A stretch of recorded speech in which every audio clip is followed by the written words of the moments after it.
Shaw held the train in camp for another day to give Mama time to gather strength for more bumping and swaying. Then they moved on.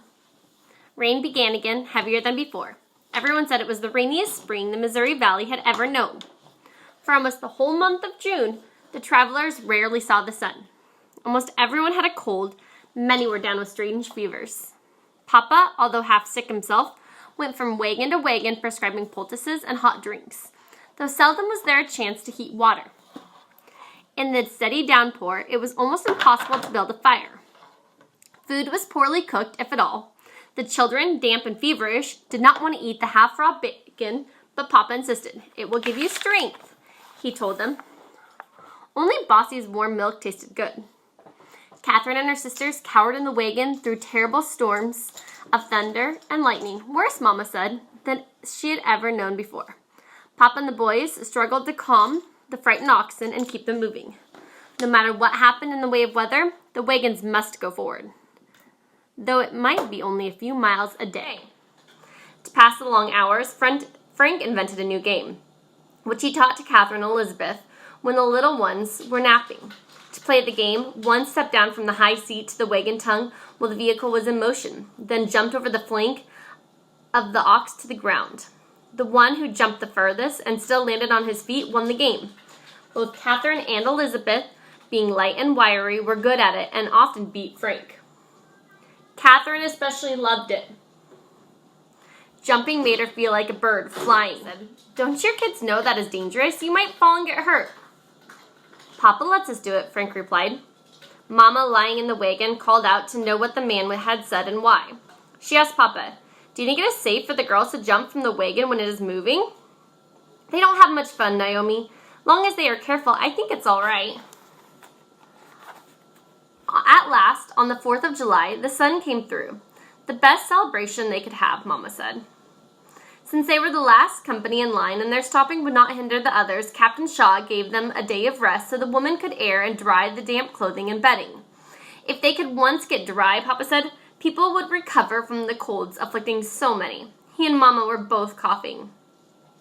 When the wagons came to the Platte River, everyone enjoyed seeing trees for a few days, but soon they were moving over the prairie. This was buffalo country. Herds of the huge animals covered the plains as far as one could see. Papa had been waiting for this. Hunting was his favorite sport. He let John take over the driving while he borrowed a horse and dashed off with the other hunters. He brought back not only buffalo meat, but antelope as well. Everyone in camp had so much meat that they didn't know what to do with it. Build scaffolds of sticks and dry, thin slices of meat over the small fires. It was then called jerky and would keep for weeks or even months. Frank became expert at feeding the fire just enough to dry but not burn the meat. Even with this way of preserving it, however, a great deal of meat spoiled from being exposed to the hot sun for too long. Papa said they would be sorry someday for having been so careless and wasteful. The Shaw Company came at last to the ford of the South Fork of the Platte River. The water was shallow but spread out over a great width. A wagon had to keep moving or the wheels would sink in quicksand. Everything went well for the Sagers until they were pulling over the steep grade beyond the river. The road had been cut from the slope of a hill with an embankment on one side. Something frightened the nervous animals. In spite of Papa's frantic cries and blows, they ran up the bank. Over went the wagon, throwing Mama, the baby, and all 4 girls to the hard ground. Catherine heard Papa yelling for help. "Elizabeth," she called. "I'm all right, Katie, but I can't move." "Lie still. Papa will come." Louise began to cry in little gasps as if the breath had been knocked out of her body, but at least she was alive. Matilda cried that her arm hurt, so she too was alive. "Mama?" No answer. Catherine saw a corner move at one corner of the wagon and Papa peeked in. "I'm here, Papa. I'm all right." "Thank God for that. Naomi, are you hurt?" Still no answer. Papa began clawing at the canvas. Catherine could see his face, red and bleeding, where the bows had scraped it as the wagon went over. Other men came quickly to help, and they lifted out the children one at a time. Catherine's dress had been torn, but she was not badly hurt. Neither were the other children. Only Mama lay still, the baby clutched in her arms. Papa gently took the little one away and gave her to Catherine to hold. She went to the side of the road where the wagon wheels had cut in so deeply that they left a bank high enough to sit on. Rosanna lay quiet except for an occasional sob that shook her whole body. Catherine cuddled her and spoke softly to her. Never, she thought, had she loved anyone as she had loved this helpless baby. If Mama is dead, I'll take care of you as long as I live, she promised. Put up the tent, Papa called to John and Frank, who had come running when someone told them that their wagon had tipped over. They dug the tent from the wreckage and set it up nearby. Papa and another man carefully lifted Mama and carried her inside. Louise began to scream when she caught sight of Mama lying so still. John swung Louise to his shoulders and jogged up and down the road. She stopped her crying and kicked him with her little bare heels. "Giddy up, horsey, go faster!" "He always seems to know what to do with her," Catherine said to herself. Matilda ran to Frank. "Ride me, ride me!"